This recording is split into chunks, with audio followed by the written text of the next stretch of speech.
The rooftop restaurant gleamed under chandeliers, cameras flashing from every corner as journalists leaned forward, eager for the next soundbite. Zion Khan, the city's most enigmatic millionaire, lounged at the center table in a crisp ivory suit, sipping his wine with the kind of careless confidence that made headlines. Tired of rumors, tired of staged romances, he raised his glass high and declared with a smirk, "I'm going to marry the first girl who enters this restaurant tonight." Gasps rippled across the room. Some laughed nervously, thinking it a publicity stunt. Others grabbed their phones, already live streaming. His board members exchanged uneasy glances, but Zion's eyes glittered with defiance. He wanted the world to know he wasn't afraid of chance, or of fate.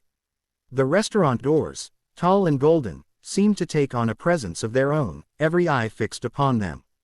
The chatter died into silence. Then, with a creak, the handle turned. The heavy door groaned as if dragging the weight of destiny with it. For a split second, the world seemed to stop. A figure appeared, drenched from the evening rain, carrying a soggy brown delivery bag hugged close to her chest. It wasn't a celebrity, nor a model dressed for the night. It was a girl in a faded jacket and helmet under her arm, her sneakers squeaking against the marble floor. The crowd blinked in disbelief. Zion's smirk faltered just slightly as his vow now hung in the air, unshakable. He stood, locking eyes with the stunned newcomer. Somewhere in the crowd, someone whispered, "That's the bride." And in that single, suspended heartbeat, the game had already changed. The hush that had fallen over the restaurant turned into a storm of murmurs, laughter, and hurried whispers. Amal, helmet tucked beneath her arm, raindrops still clinging to her hair, looked around in confusion. She wasn't there for luxury or spectacle, she was just delivering food. The delivery slip crumpled in her hand as she scanned the tables, searching for someone to sign. Zion stepped forward, his polished shoes echoing against the marble floor. He smiled, the kind of smile meant for headlines, and extended his hand. "Welcome," he said smoothly, as if the whole thing had been scripted. "You've just walked into fate." Amal frowned, her brows knitting. "I think there's a mistake. I'm just here to drop this off." She lifted the damp bag, the smell of spicy biryani escaping into the air. The crowd chuckled, flashes from cameras bouncing off her bewildered face. Zion didn't falter. "A deal is a deal," he announced, turning to the audience. "I said I'd marry the first woman through that door. And here she is." Amal stared at him, utterly unimpressed. "Excuse me, you don't even know my name." He tilted his head, amused by her defiance. "Then let's start there. What's your name?" She hesitated, sensing the room's eyes burning into her. "Amal," she said finally, her voice steady despite the pressure. "Amal," Zion repeated, savoring the syllables like a challenge. "Spend one day with me. At the end of it, you can decide if you'd rather walk away or stay." Her instinct told her to leave, to run from this circus of flashing lights and powerful men. Yet there was something disarming in his gaze, half arrogance, half curiosity. And though her pride bristled, a tiny voice inside whispered that maybe fate had bigger plans than a delivery shift. The next morning, Amal found herself standing at the foot of a towering glass skyscraper, the headquarters of Zion's empire. She hadn't planned to come. Her shift had been cancelled after photos of her proposal went viral. The internet had crowned her helmet bride, and trolls flooded her phone with cruel messages. With nothing left to lose, she decided to see what this man really wanted. Inside, polished marble floors stretched endlessly, and employees bowed as Zion walked past, every step oozing control. Amal trailed behind, out of place in her plain jeans and jacket. Zion introduced her to his world. Investors in sleek suits, million-dollar contracts signed with a flick of his pen, a private helicopter waiting on the rooftop. Cameras trailed discreetly, feeding the media frenzy. But Amal wasn't dazzled. When Zion offered her a view of the city skyline from his penthouse balcony, she countered with her own tour, dragging him down narrow alleys, past crumbling brick walls, to the delivery hub where riders worked long hours for pennies. She showed him the soup kitchen where she volunteered, the crowded flats where families lived stacked like boxes. For the first time, Zion was silent.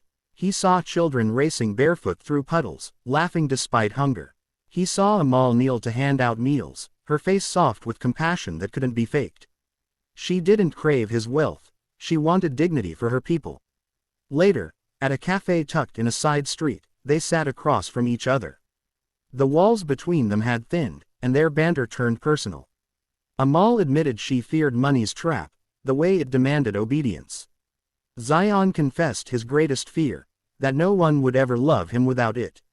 For a fleeting moment, the crowd of cameras, the gossiping world, all seemed to vanish. But peace didn't last. A breaking news alert flashed on Amal's phone.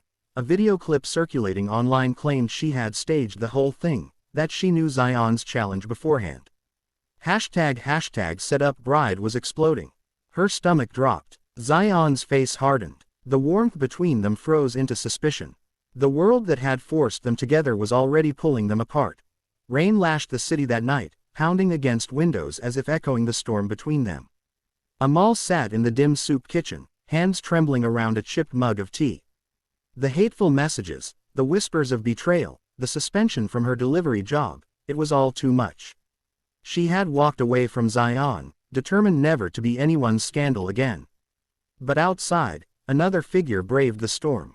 Zion's limousine sat abandoned blocks away. Instead, he pedaled a delivery bike through flooded streets, his designer suit plastered to his skin.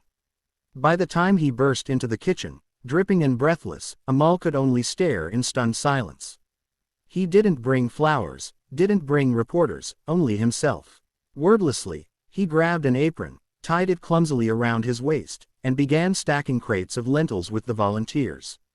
When the line for dinner formed, he ladled curry into bowls, sleeves rolled to his elbows, his once immaculate hands stained with turmeric. Finally, he turned to Amal, his voice unsteady but earnest. "I meant what I said that night. Maybe not the way it sounded, maybe not in front of cameras, but I meant it. I don't want to marry you because of a vow or a headline. I want to start with something real." Amal's throat tightened. Real isn't in mansions or helicopters. Real is here, in places like this. Can you live in that world, Zion? Without applause, he nodded, eyes fierce with determination. "Then I'll prove it. The rooftop restaurant, it's no longer mine. I've signed it over to the community trust. And your delivery co-op, consider it funded. But none of this is to buy you. It's to show you who I want to be, when the cameras are gone." For a moment, Amal searched his face, looking for the arrogance, the game, the performance. Instead, she saw a man stripped of everything but sincerity. A smile tugged at her lips. She set her mug down and stepped closer. "Good. Now open the door for me like a normal person." Together, they pushed through the kitchen's swinging door. No paparazzi, no applause. Just the clatter of plates, the hum of quiet laughter, and the beginning of something unshaped, unpolished, but theirs.